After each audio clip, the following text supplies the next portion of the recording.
자, 오늘은 다시 시작하는 지금을 상승의 기회로, 다시 시작하는 지금을 상승의 기회로 라는 제목을 가지고 은혜의 말씀 선포하겠습니다. 이번에야말로 기필코, 제가 요즘 성도님들에게서 가장 많이 듣는 소리입니다. 이번에야말로 기필코. 목사님, 이번에야말로 기필코 사업이 잘 되었으면 좋겠습니다. 이번에야말로 기필코 열매를 맺고 싶습니다. 이번에야말로 기필코 하나님의 놀라운 은혜를 체험하고 싶습니다. 여러분, 지금이 어떤 때입니까? 1년 전만 해도 팬데믹 사태가 시작되고 나서 우리에게는 두려움이 왔고 절망이 왔습니다. 사회적인 분위기가 경색 그 자체였고, 그리고 관망해보자 라는 분위기였죠. 그런데 요즘은 어떻습니까? 요즘 사회적인 분위기를 보면 두 가지예요. 첫 번째는 코로나가 아직 끝나진 않았지만 방역수칙 잘 지키면 그래도 이겨볼 만하다, 무섭지 않네, 아무것도 아니네 라는 생각을 갖게 되었어요. 그래서 다시 시작해보자 라는 생각들이 스멀스멀 올라오고 있다는 거죠. 그러면 지금 이때에 우리가 정확하게 인식해야 될 원리가 뭐냐는 거죠. 제가 여러분들에게 100번 설명하는 것보다 성령 하나님의 음성을 들어야 합니다. 그래서 에베소서 4장 22에서 24절까지 보겠습니다. 옛날의 생활 방식 곧 거짓된 욕망으로 부패해가는 옛사람을 벗어버리고 마음과 정신이 새롭게 되어 하나님의 모습대로 의와 진리의 거룩함으로 창조된 새 사람이 되십시오. 쉽게 풀어 설명하면 이런 말이죠. 옛날의 생활 방식, 즉 옛사람을 버리고 새 사람이 되십시오. 여러분, 도약의 때 전환의 시대를 맞이하고 싶다면, 이때를 상승의 기회로 삼고 싶다면 우린 뭐 해야 합니까? 옛날의 생활 방식을 버려야 해요.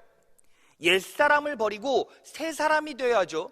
그러기 위해선 내 욕망으로 반응하지 말고, 내 의지로 반응하지 말고, 내 방법으로 반응하지 말고 마음과 생각을 바꾸어 하나님의 은혜와 원리만으로 분별된 삶을 살아야 합니다 라고 표현할 수 있어요. 여러분, 우리는 이제 새로운 때를 맞이해야 합니다. 새로 시작해야 합니다. 자, 그러면 우리는 지금부터 뭐 해야 합니까? 옛 사고방식을 버려야죠. 그리고 하나님의 은혜와 원리로 구분된 삶을 살아야 됩니다. 그래서 오늘은 다시 시작하는 지금을 상승의 기회로 삼기 위해서 어떤 원리를 내 삶에 정확하게 적용해야 하는가, 이걸 알아볼 것입니다. 자, 오늘 성령 하나님께서 우리에게 주시는 음성은 세 가지예요. 하나하나 살펴보겠습니다. 첫째, 겸손하십시오. 여러분, 언제나 겸손하라는 거예요. 오늘 본문 말씀 베드로전서 5장 6절 상반절을 보면 이렇게 나와 있습니다. 그러므로 하나님의 능하신 손 아래서 겸손하라. 여러분, 인생을 대하는 태도 중 가장 중요한 것이 뭔지 아십니까? 겸손이에요. 왜 여러분 겸손이 중요합니까? 오늘 본문 말씀 앞구절을 보겠습니다. 베드로전서 5장 5절 하반절이에요. 하나님이 교만한 자를 대적하시되 겸손한 자들에게는 무엇을 주세요? 은혜를 주시죠. 여러분, 우리가 왜 겸손해야 합니까? 그냥 말씀이 이렇게 약속하고 있어요. 하나님께서 교만한 자는 대적하시고 겸손한 자에게는 은혜를 베풀어 주세요. 대적이란 말은 싸우신다, 공격하신다라는 의미예요. 그런데 여러분, 잘 생각해 보세요. 여러분들은 예수 믿고 구원받은 하나님의 자녀예요. 믿으십니까? 자, 그러면 부모의 의지로 자녀와 싸웁니까? 부모가 자녀를 공격합니까? 그렇지 않아요. 그리고 하나님께서는 언제나 우리 곁에 계시고 우리를 포기하지 않으세요. 신명기 31장 8절. 하나님께서 몸소 너의 앞장을 서주시고 너의 곁을 떠나지 않으실 것이다. 너를 포기하지도 버리지도 않으실 것이다. 두려워하지 말고 겁내지도 마라. 자, 여러분 여기서 너무너무 중요한 원리 진리가 있어요. 자, 저를 집중해 보세요. 여러분, 하나님께서는 우리를 자녀 삼으셨어요. 믿으십니까? 그래서 부모는 자식과 대적하지 않아요. 자식과 싸우지 않아요. 자식을 공격하지 않아요. 그리고 하나님은 우리를 포기하거나 놓지도 않으세요. 근데 여러분, 전제를 하나 달아봅시다. 그럼에도 불구하고 우리가 겸손하지 못하다면, 바꿔 말하면 우리가 삶에서 교만하다면 하나님께서 어떻게 하실까요? 둘 중에 하나예요. 겸손해질 때까지 모든 것들을 멈추시고 기다리시거나 겸손해지도록 다루어 가신다고요. 자, 그래서 오늘 본문 말씀 베드로전서 5장 6절에서 7절을 보면 이렇게 나와 있죠. 만일 여러분이 하나님의 전능하신 손 아래 스스로 겸손해진다면, 때가 되면, 여기서 때는 헬라어로 카이로스, 하나님의 때예요. 하나님이 판단하셔서 작정하신 때를 말하죠. 여러분들이, 우리가 스스로 겸손해진다면 하나님이 작정하신 그 때에 하나님께서 여러분들을 높이실 것입니다. 바꿔 말하면 우리가 겸손해지지 못하고 교만하다면 높이실 것을 중단하신다는 거죠. 중단하시고 뭐 하십니까? 겸손해질 때까지 우리를 세상 속에서 다루어 가신다는 거예요. 여러분, 이것을요 정확하게 설명하고 있는 인물이 있어요. 바로 모세입니다. 여러분, 모세는 40세까지 엄청난 지혜와 말의 능력과 결단력, 행동으로 애굽을 주무르던 사람이었어요. 자, 말씀으로 확인해 볼까요? 사도행전 7장 22에서 23절이에요. 모세가 애굽 사람의 학수를 다 배워 그 말과 행사가 능하더라. 모세는요 애굽 사람의 학수를 다 배웠어요. 지식이 넘쳤다는 거죠. 그 말과 행사가 능했다는 게 무슨 뜻입니까? 말도 능통했고 말도 달변가였지만 행사가 행동으로 결단력 있게 자기의 말한 것들을 이뤄내는데 능했다고요. 언제까지? 나이 40이 될 때까지. 자, 그런데 여러분, 머리에 든 게 많고 말도 잘하고 내가 말하는 걸 철저하게 행동으로 바꿔낸 사람이 있어요. 그런 사람의 안타깝지만 보편적인 특징이 무엇입니까? 약간은 교만하다는 거예요. 여러분, 모세는 어땠습니까? 교만했어요. 모세가 교만했다는 증거가 무엇입니까? 자, 40대 때 어떤 일이 벌어지죠, 모세에게? 자기 동족 이스라엘 백성이 애굽 사람에게 괴롭힘을 당하고 있었어요. 그때 모세가 그 애굽 사람을 어떻게 했습니까? 죽여버렸죠. 그것 자체가 뭐예요? 교만이에요. 아유, 목사님, 그 애굽 놈이 하나님의 백성인 이스라엘 사람을 괴롭혔잖아요. 그래서 죽였잖아요. 여러분, 괴롭힌 게 사실이고 옳지 않은 것도 사실이에요. 그런데 인간을 심판하시는 유일한 분은 누구십니까? 하나님이시죠. 그런데 모세는 하나님의 자리를 빼앗고 본인이 대신 심판한 거예요. 그게 뭐예요? 교만이죠. 그래서 하나님께서 모세를 택하시고 이 교만한 모세를 다루기 위해서 어떻게 하셨습니까? 미디안 광야에서 40년 동안을 훈련을 시키세요. 그리고 훈련이 끝난 후에 모세가 다시 하나님과 대면하게 될 때 모세가 하나님 앞에서 뭐라고 말합니까? 출애굽기 4장 10절입니다.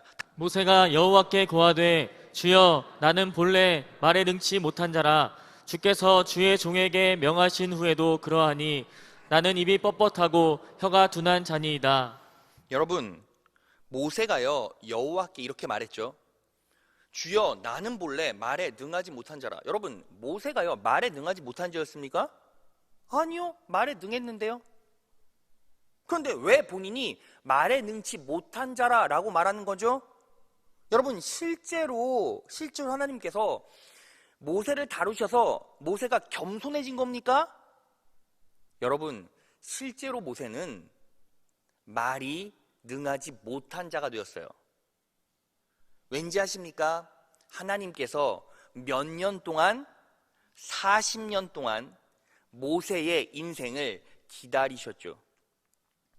여러분, 나이가 많이 들었어요. 모세가 80살이 되었다는 건 자기 삶의 3분의 2가 이미 지났다는 거죠. 왜? 모세는 120살에 죽었으니까. 여러분, 3분의 2가 지난 시점에서 모세가 80세였어요. 어땠겠습니까? 40년이 지난 동안 사람은 늙잖아요. 뇌 기능이 당연히 저하됐겠죠. 그냥 본인이 겸손해져서 저는 말에 능치 못합니다 라고 말한 게 아니라 실제로 겸손할 수밖에 없도록 하나님께서 모세를 기다리신 거예요. 여러분, 여기서 정확하게 우리는 무엇을 알아야 합니까? 모세는 인생의 3분의 1을 겸손을 쌓기 위해서, 겸손을 만들기 위해서 시간을 보냈어요. 여러분들이 100세 인생을 산다고 가정해 봅시다. 하나님께서 겸손하지 못한 여러분들에게 축복과 은혜를 멈추시고 인생의 3분의 1, 30년 동안을 기다리실 수도 있어요. 우린 무엇을 정확하게 인식해야 합니까? 나는 겸손한 사람인가? 라는 것들을 한번 점검해 봐야죠. 자, 그러면 여러분, 도대체 겸손이란 무엇입니까? 자, 오늘 본문 말씀 베드로전서 5장 6절을 보면 겸손하라 라고 나와 있는데, 이 겸손은 낮게 하다, 평평하게 하다라는 뜻이에요. 여러분, 우리는 보편적으로 겸손을 어떻게 생각합니까? 그냥 낮아지면 된다라고 생각해요. 단순히 낮아지는 것만이 겸손이 아니라 평평하게 하다. 평평하게 하다라는 건 무엇입니까? 상대방의 눈높이에 내 눈높이를 맞추는 걸 말하죠. 그냥 무작정 내 스스로를 낮추는 게 아니라 나보다 약한 자, 나보다 잘 못하는 자, 나보다 어리석은 자의 눈높이를 내 의지로 맞추는 거예요. 평평하게 하는 거죠. 그래서 겸손한 사람의 특징이 뭔지 아십니까? 평평하게 만들어요. 튀지를 않아요. 그리고 또 하나 뭐예요? 눈높이를 철저하게 맞춰요. 자신감이 없다는 게 아니에요. 나서지 않는다는 것도 아니에요. 눈높이를 상대방에게 철저하게 맞춰요. 여러분, 하나님께서 모세를 겸손으로 다루기 위해서 어떤 훈련을 시키셨습니까? 자, 출애굽기 3장 1절을 보면 모세가 그의 장인 미디안 제사장 이드로의 양떼를 치더니 양떼를 쳤어요. 여러분, 양의 특징이 뭔지 아십니까? 양은요, 시력이 나빠요. 그래서 앞뒤 좌우 분간을 잘 못합니다. 그리고 속도도 느려 터졌어요. 그리고 제 맘대로예요. 제 멋대로 움직여요. 그럼 여러분, 모세는요 40살에 어땠습니까? 모든 학문을 능통하게 발휘하고 있었고 말도 탁월하게 잘했잖아요. 그러니까 바꿔 말하면 빠릿빠릿했다라는 거예요. 그런데 멍청하고 느려 터진 좌우 분간이 안 되는 양들을 계속 봐야 된다면 결국 뭐 해야 돼요? 속도를 늦추고 인내를 해야 되고 양의 시선과 양의 발걸음에 자기의 태도, 눈높이를 다 맞춰야 돼요.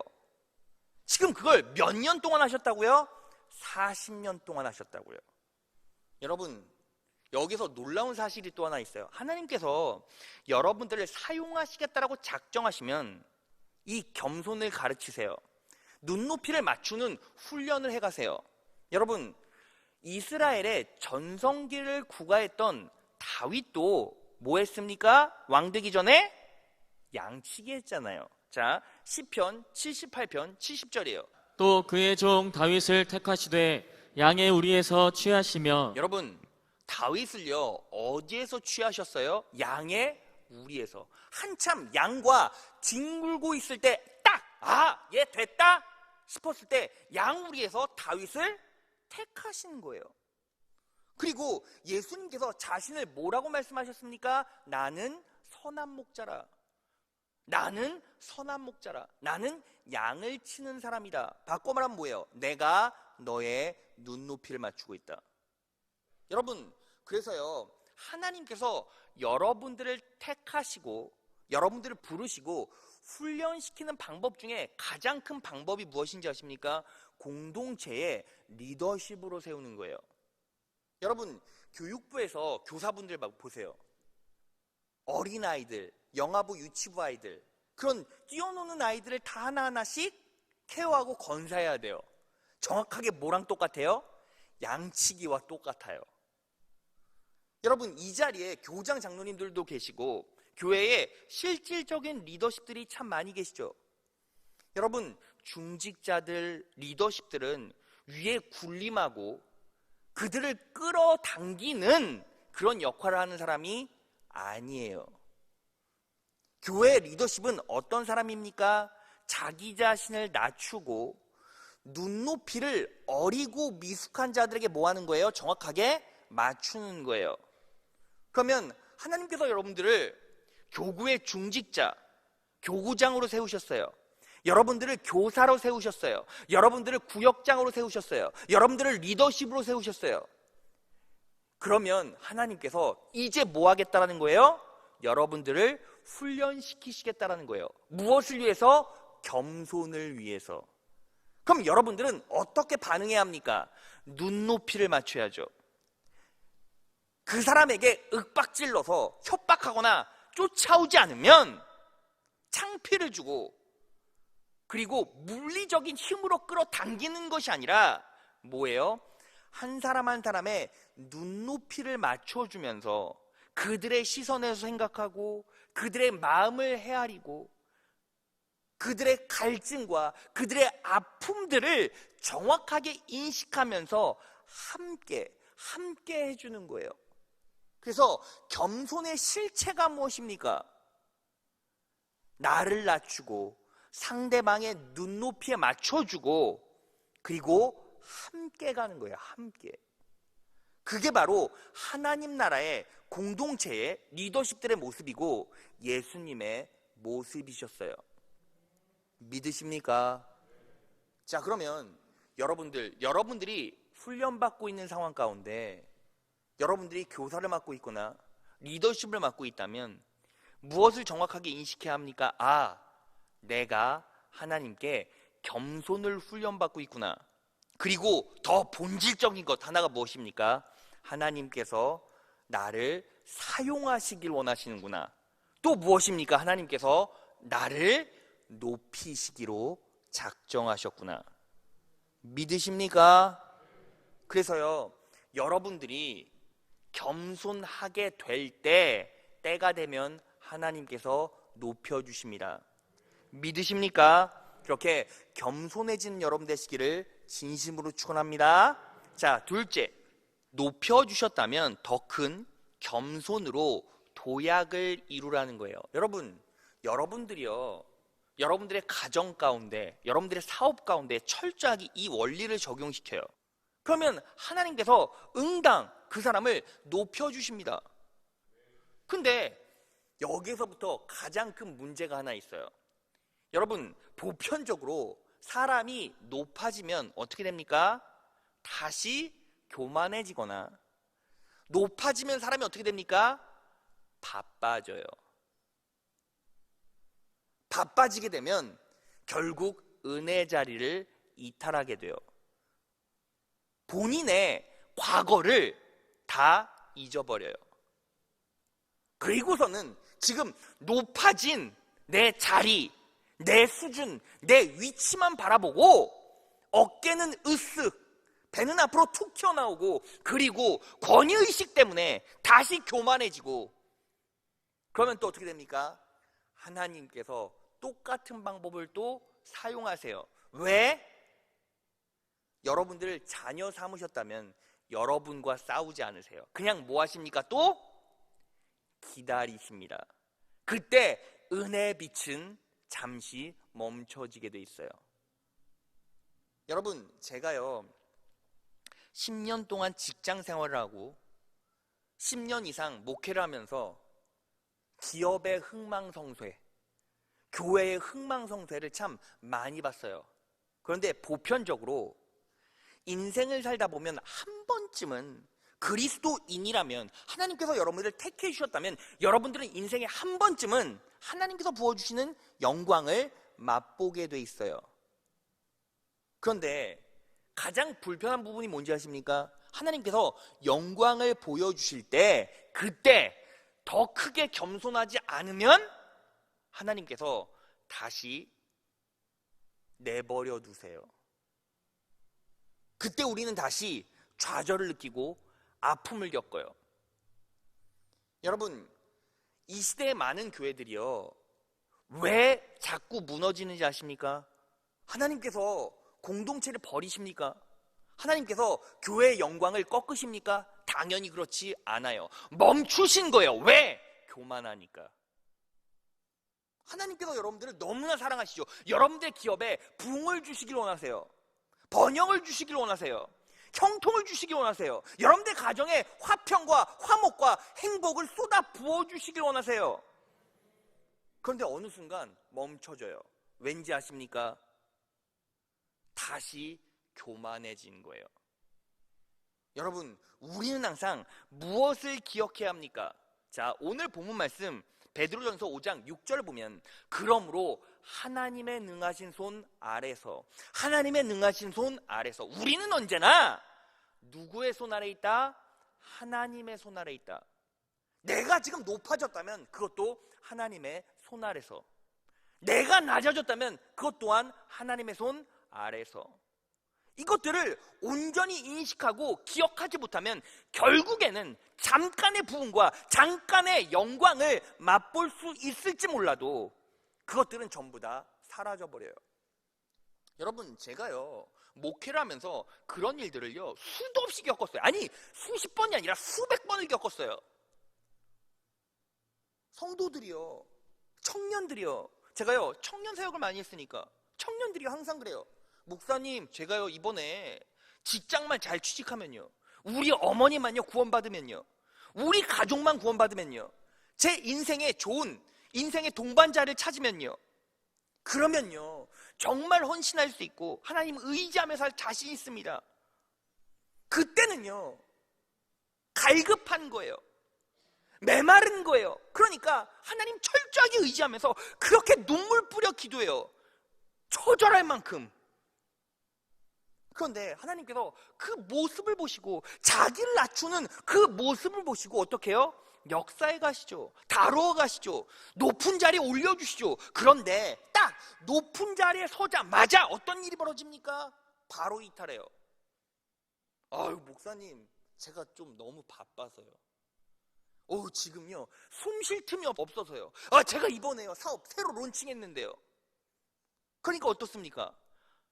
바쁘고 힘든 게 체감되는 사실이니까, 현실이니까 그냥 어때요? 은혜 자리를 떠나요. 무엇인지 아십니까? 누가 그 자리로 올려주셨는지를 까먹은 거예요. 왜? 지금 나는 높은 위치에서 누리고 있다라고 인식하고 있지만, 근데 중요한 게 뭔지 아십니까? 하나님 철저하게 의지하지 않으시면 하나님의 약속, 말씀은 절대로 배반하거나 절대로 유기되거나 절대로 포기되지 않아요.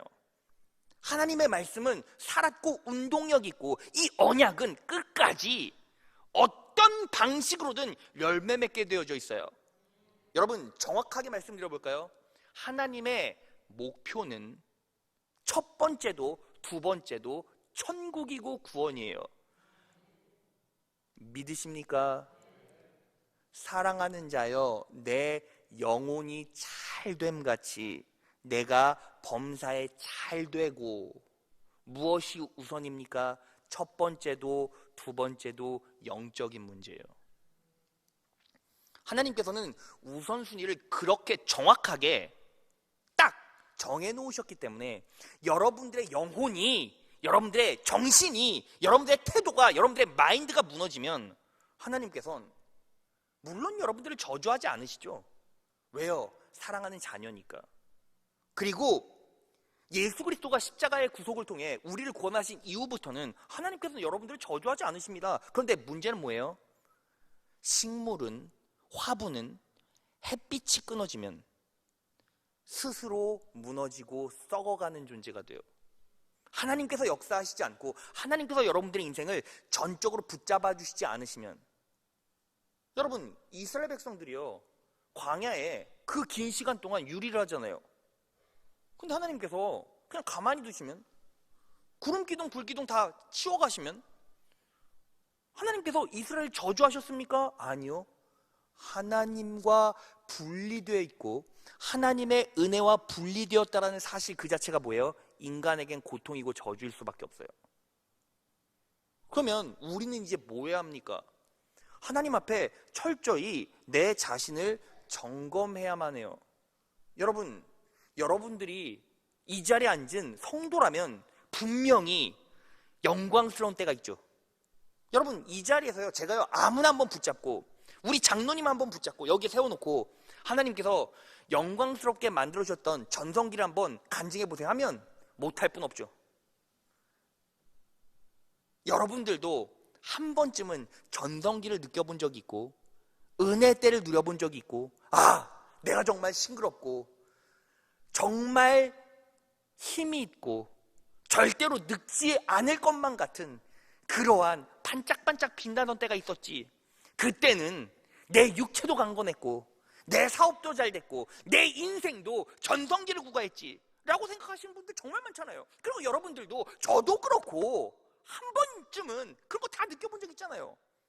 그런데 왜 꺾였는지를 다시 한번 점검해 보세요. 그때 내 영적 상태는 어땠는지. 너무 바빠서 하나님을 잊고 살았구나. 너무 바빠서 교만했구나. 너무 바빠서 내 자리를 지키지 못했구나. 여러분, 원리에 충실하시고 진리에 충실하시면 절대로 넘어질 수가 없어요. 이 흑암이 만연하고 어두운 세상 가운데 예수라는 빛을 쥐고 있으면 절대로 길을 잃지를 않아요. 문제는 무엇입니까? 잡고 있던 빛을 놔버리잖아요. 여러분들의 영광스러운 때를 지금도 그리워하고 기억한다면 그때의 내 모습도 한번 반추해 보세요. 내가 그때 얼마나 교만했고 얼마나 하나님을 붙잡고 있지 못했는지. 그러면 다시 답이 나오죠. 다시 일어날 수 있는, 다시 회복할 수 있는, 다시 형통할 수 있는, 다시 능력으로 살아갈 수 있는 그 원리, 은혜를 깨닫게 되죠. 여러분, 성경에서요 철저하게 자기 자신을 낮추고 겸손해서 끝까지, 아주 짧은 인생 살았지만 끝까지 승리한 사람이 한 명 있어요. 누구입니까? 성경의 마지막 선지자 세례 요한이에요. 여러분, 세례 요한은요 하나님께서 선택해 주셨어요. 불러주셨어요. 그리고 세례 요한은 천국 복음을 선포합니다. 회개하라, 천국이 가까웠느니라. 그런데 이 세례 요한에게 하나님께서 어떻게 역사하셨습니까? 자, 마태복음 3장 5절에서 6절이에요. 그때 예루살렘과 온 유대와 요단강 부근 모든 마을 사람들이 요한에게 나와 죄를 고백하고 요단강에서 세례를 받았다. 모든 마을 사람들이 요한에게 다 나왔어요. 결국 무엇을 누린 거예요? 부흥을 누렸다고요. 그런데 보편적으로 부흥을 누린 선지자들은 교만해질 수밖에 없죠. 하지만 세례 요한은 절대로 교만하지 않았어요. 예수님께서 출현하셨을 때 뭐라고 말했습니까? 마태복음 3장 11절. 나는 너희를 회개시키려고 물로 세례를 준다. 내 뒤에 오시는 분은 나보다 더 능력 있는 분이시다. 나는 그의 신을 들고 다닐 자격조차 없다. 그는 너희에게 성령과 불로 세례를 주실 것이다. 여러분, 세례 요한의 신앙, 세례 요한의 사역, 세례 요한의 인생을 딱 한마디로 정리하면 그게 무엇인지 아십니까? 바로 요한복음 3장 30절이에요. 그분은 더욱더 위대해지고 나는 더욱더 작아져야 한다. 여러분, 세례 요한의 이 한마디는요, 그냥 우리의 신앙을 압축해 놓았어요. 뭐예요? 그분은 더욱더 위대해지고 나는 더욱더 작아져야 한다. 그는 더욱더 위대해져야 하고 나는 더욱더 작아져야 한다. 이게 뭐예요? 겸손이고 능력이고 내가 높아지는 원리예요. 믿으십니까? 여러분, 세례 요한은요, 예수님보다 6개월 일찍 태어났지만 예수님보다 훨씬 먼저 죽었죠. 사역을요, 오랜 기간 하지도 못했어요.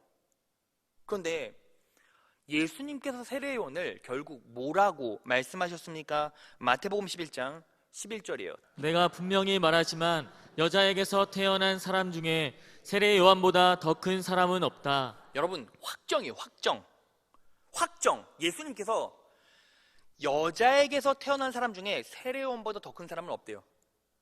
여러분, 그 짧은 기간 사역했지만요, 예수님보다 6개월 일찍 태어났고 예수님보다 일찍 천국 갔는데 그 짧은 기간 동안 여러분, 예수님보다 빨리 죽었다는 건 결국 무슨 뜻입니까? 3년 사역도 못했다는 거예요. 근데 성경에서요, 다윗보다, 솔로몬보다, 신약의 절반 이상을 쓴 바울보다 더 큰 자가 누구예요? 세례 요한이라고요. 왜? 점점 하나님은 위대해져 가야 하고 나는 점점 작아져야 한다. 이 한마디의 신앙 고백이 세례 요한을 여자에게서 난 자 중에 가장 큰 자로 바꿔냈다는 거예요. 여러분, 이 땅에요, 많은 목사님들이 있어요. 그런데 왜 교회가 부흥하다가 멈추고 왜 기세가 꺾이고 능력이 꺾이는지 아십니까? 왜 공동체가 무너지는지 아십니까? 이유는 하나밖에 없어요. 목사가 교만하면 교회는 망하게 돼 있어요. 여러분, 한국 교회가 무너져가는 절대적인 이유 중에 하나는 뭐예요? 하나님보다 목회자가 크기 때문이에요. 하나님보다 목회자의 이름이 더 크기 때문이에요. 그러면 망하는 거예요. 여러분, 왜 교구가 무너지는지 아십니까? 교구 목사가, 교구장 장로님이 하나님보다 크면 그 교구는 망하는 거예요. 교육부가 왜 위축되고 쪼그라드는지 아십니까? 교육부 담당자보다, 부감 집사님보다 하나님이 작고 낮아지시면 그 공동체는 망하는 거예요. 그래서 여러분, 우리는 어떤 상황에서도 철저하게 인식해야 돼요. 여러분들이 사업을 해요. 내 사업적 열정보다 하나님이 작아지시면 내 사업은 무너지게 돼 있어요. 목사님, 세상 사람들은요? 세상 사람들은 하나님이 두시잖아요. 여러분들은요? 절대로 포기하지 않으시잖아요.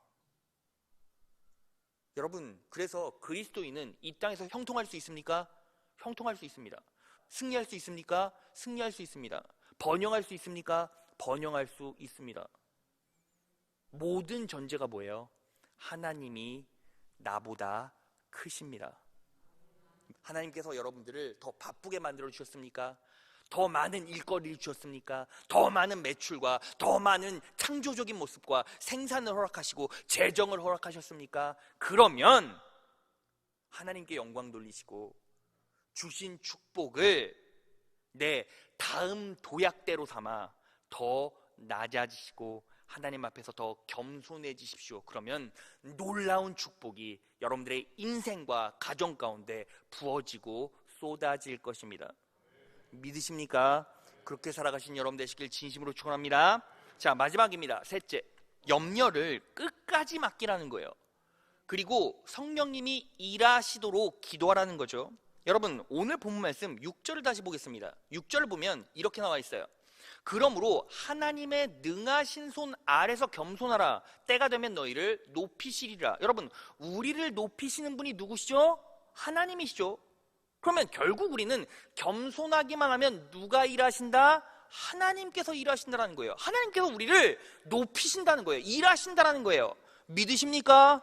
자, 그런데 여러분, 여기서 우리가 분명히 알아야 할 것, 하나님께서 누구를 통해 일하십니까? 여러분, 여러분들 높여주실 때 하나님께서 누구를 통해 일하시죠? 나를 통해 일하시잖아요. 여러분, 내 인생을요, 하나님께서 역사하셔서 일하실 때 누구를 통해 일하십니까? 나를 통해 하나님이 일하시죠. 나를 통해 하나님이 일하시죠. 믿으십니까? 그러면요, 하나님께서 나를 통해 일하신다면 하나님은 경영자의 자리에 있고 우리는 그 경영자를 따라가는 자로 존재하는 거죠. 그러면 매 순간 뭐 해야 합니까? 회사의 사주고 내가 사원이면 사주에게 매 순간 일을 물어야죠. 그냥 본인이 하고 싶은 대로 그냥 사원 막 하면 됩니까? 내가 사장도 아니고 내가 경영자도 아닌데? 하나님이 일하시면 우린 뭐 하는 거예요? 하나님께 물어야죠. 왜? 나는 그분을 통해 쓰임받고 있기 때문에. 그래서 겸손하라, 하나님께서 높여주신다, 하나님께서 네 대신 일하신다 하실 때 우리가 겸손으로 반응할 수 있는 가장 강력한 모습이 뭐예요? 철저하게 묻는 모습, 기도하는 모습이라는 거죠. 우리가 기도할 때 누가 일하십니까? 하나님이 일하신다는 거예요. 여러분, 남아프리카에 활동하고 있는 저술가이자 전도자인 앵거스 부찬이란 분이 계세요. 이분이 수십만 명의 성도들을 앞에 놓고 설교하실 때 이런 말을 했어요. 사람이 일할 때 사람이 일하고, 사람이 기도할 때 하나님이 일하신다. 사람이 일할 때 사람이 일하고, 사람이 기도할 때 하나님이 일하신다. 여러분, 왜 우리가 일의 효율과 편리를 자꾸 따지고 왜 하나님의 원하시는 은혜 자리에 있지 못합니까? 내가 일하려고 하기 때문이죠. 내가 일하려니까 시간이 없는 거죠. 내가 뭔가 열매를 맺고 내가 뭔가 매출을 창출하려고 노력하니까 결국 어떻게 됩니까? 내가 일해야 되니까 시간이 없는 거예요. 그런데 사람이 일할 때 사람이 일하고 사람이 기도할 때 누가 일하신다? 하나님이 일하신다. 그러면 일하는 중에 가장 바쁠 때 나는 뭐 하는 거예요? 기도해야죠. 왜? 너무 바쁘면 일이 많잖아요. 그 일을 내가 어떻게 다 소화합니까? 여러분들의 인생이 하나님께서 막 은혜를 막 부어주셔서 막 사업도 확장되고 사업이 여러 개가 되고 놀라운 축복과 은혜를 막 받았어요. 몸이 10개라도 모자라. 그럼 내가 어떻게 일합니까? 방법이 있죠. 하나님께서 일하시게 만들어야 돼요. 믿으십니까? 그러기 위해서 뭐 해야 합니까? 우리가 기도해야죠. 그래서 여러분, 이사야 62장 6절에서 7절을 보면 이렇게 나와 있어요. 예루살렘아, 내가 너의 성벽 위에 파수꾼들을 세웠다. 그들은 밤이나 낮이나 늘 잠잠하지 않을 것이다. 주님께서 하신 약속을 늘 주님께 상기시켜 드려야 할 너희는 가만히 있어서는 안 된다. 늘 상기시켜 드려야 한다. 주님께서 예루살렘을 세우실 때까지 쉬시지 못하게 한다. 또 예루살렘이 세상에서 칭송을 받게 하시기까지 주님께서 쉬시지 못하게 해야 한다. 하나님께서 일하게 해야 한다. 하나님께서 일하게 우리는 뭐 해야 한다? 기도해야 된다고요. 여러분, 그래서요, 중국 선교의 아버지 허드슨 텔러는 이런 말을 했어요. 하나님의 인도하심을 받는 방법은 뭐가 먼저예요? 뭐가 먼저예요? 기도가 먼저고, 그 다음은 상식, 그 다음은 어린아이처럼 끝까지 신뢰하는 것이다. 그런데 여러분, 우리 인생에 왜 축복과 열매가 없습니까? 기도가 먼저가 아니라 상식이 먼저였죠. 내 의지가 먼저였죠. 내가 먼저 생각하고 내 걸로 무언가 만들려고 했는데 안 되니까 그때 무언가 무너져가고 쓰러져가고 위기감을 느낄 때, 불안감을 느낄 때, 두려움을 느낄 때, 가세가 다 기울어지고 사업이 다 무너져가고 축복은 다 딴 데로 흘러갔을 때 그때 뭐합니까? 그때서야 기도하잖아요. 그때서야 부랴부랴 어이구 하나님, 어이구 하나님, 제 삶이, 제 인생이 이렇게 꼬꾸라집니다. 답답합니다. 그때 불안해서 부랴부랴 와서 기도해요. 여러분, 그런데 중요한 게 뭔지 아십니까? 전부 다 기울어졌으면 하나님께서 다시 역전시켜 주셔서 세우십니까? 아니요. 하나님께서는 언제나 교훈을 만드세요. 무너지고 다시 시작하게 만드시죠. 그럼 우린 뭐 해야 합니까? 항상 상식으로 반응하지 마세요. 내 방법으로 반응하지 마세요. 그리고 뭐 해야 합니까? 하나님께 붙잡고 기도해야죠. 하나님께서 일하시도록 기도해야죠. 여러분, 잘 생각해 보세요. 하나님께서 언제 정말 여러분들에게 기름 부어주시고 기적을 보여주셨는지. 철저하게 하나님 의지하고 말씀 붙잡고 기도할 때 아니었습니까? 근데 저는요, 여러분들을 통해서 하나님 나라의 희망을 보고 있어요. 왠지 아십니까? 여러분, 제가요, 여러분들의 마음 모릅니까? KF 마스크 쓰고 1시간을 이 자리에서 버티고 1시간을 기도한다는 게 쉬운 줄 아십니까? 제가 알거든요. 근데 여러분들은 지금 뭐 하고 있어요? 이 자리에서 붙잡고 끝까지 버티고 있어요. 제가요, 마스크 한번 쓰고 수요 예배도 드려보고 또 다른 분이 금요철에 섰을 때 드려보고 KF 마스크 쓰면 저도 너무 힘들더라고요. 졸면 안 돼! 맨날 얘기하지만 저도 막 산소 공급이 안 되니까 너무 막 피곤하고 힘든 거예요. 근데 어때요? 끝까지 자리를 지키고 붙잡고 있어요. 여러분들은 축복받은 존재입니다. 믿으십니까? 여러분들은 분명히 형통할 수 있습니다. 믿으십니까? 여러분들은 승리합니다. 믿으십니까? 오늘 원리를 정확하게 붙잡으시면 하나님께서 역사하세요. 그리고 여러분, 오늘 본문 말씀 7절을 볼까요? 여러분의 모든 근심 걱정을 하나님께 맡기십시오. 늘 여러분의 생각으로 가득 차 있는 하나님께서 여러분들에게 일어나는 일을 일일이 보살펴 주실 것입니다. 여러분, 우리가 근심 걱정이 있어요. 두려움이 몰려와요. 어떻게 해야 될지 모르겠어요. 그럼 뭐 해야 합니까? 그때는 하나님이 일하심, 섬세하게 간섭하심을 인식하고 그게 믿음으로 들어올 때까지 뭐 하는 거예요? 기도하는 거예요. 자, 그래서 마지막 구절입니다. 빌립보서 4장 6절에서 7절 말씀입니다. 아무것도 염려하지 말고 오직 모든 일에 기도와 간구로 너희 구할 것을 감사함으로 하나님께 아뢰라. 그리하면 모든 지각에 뛰어난 하나님의 평강이 그리스도 예수 안에서 너희 마음과 생각을 지키시리라. 여러분, 염려와 근심이 오십니까? 무언가 다시 시작하려고 할 때, 도약과 전환점을 맞이하려고 할 때 근심과 걱정이 몰려오십니까? 그러면 그때는 내 안에 키 클 만큼의 근심이나 염려도 있다면 그건 뭐 하라는 사인이에요? 기도하라는 사인이에요. 그럴 때 하나님께서 무엇을 붙잡아 주세요? 생각을 붙잡아 주시고 평안을 표지로 주세요. 그 다음 여러분들을 통해서 역사하세요. 여러분들의 심령 가운데 놀라운 통찰력을 주시고 지혜를 주시고 지식을 주시고 이겨낼 수 있는 영적 내구성을 주시고 힘을 주시고 일어날 수 있는 육체적 건강을 허락하시고 결국에는 하나님의 뜻대로 승리하게 만들어주세요. 그리고 여러분들은 지금 이 자리에서 도약해서 높은 자리로 가게 돼 있어요. 말씀 정리해 볼까요? 자, 여러분, 오늘 설교의 제목이 무엇입니까? 다시 시작하는 지금을 상승의 기회로. 여러분, 이 자리에서 그리고 이 영상을 바라보시는 성도님들 중에서 나는 지금 이때에 상승의 기회를 맞이하고 싶어, 도약의 기회를 잡고 싶어 라고 생각하는 분 있습니까? 그러면 우리는 뭐 해야 합니까? 겸손해져야죠. 여러분, 지금 하나님께서 여러분들을 기다리신다라는 사실, 여러분들을 높여주시기 위해서 기다리고 있다라는 사실을 인식하십시오. 그리고 뭐 해야 합니까? 철저하게 하나님을 의지하고 말씀 붙잡고 기도하는 거예요.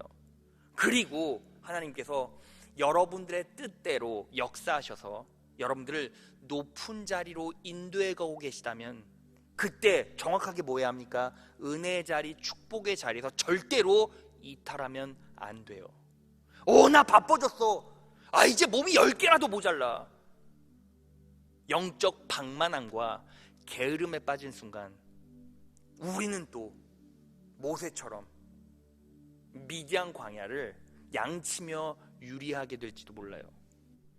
지금 여러분들이 철저하게 눈물 뿌려 기도하고 하나님 의지하면 하나님께서 여러분들의 5년 10년을 책임져 주시고 남은 인생을 책임져 주십니다.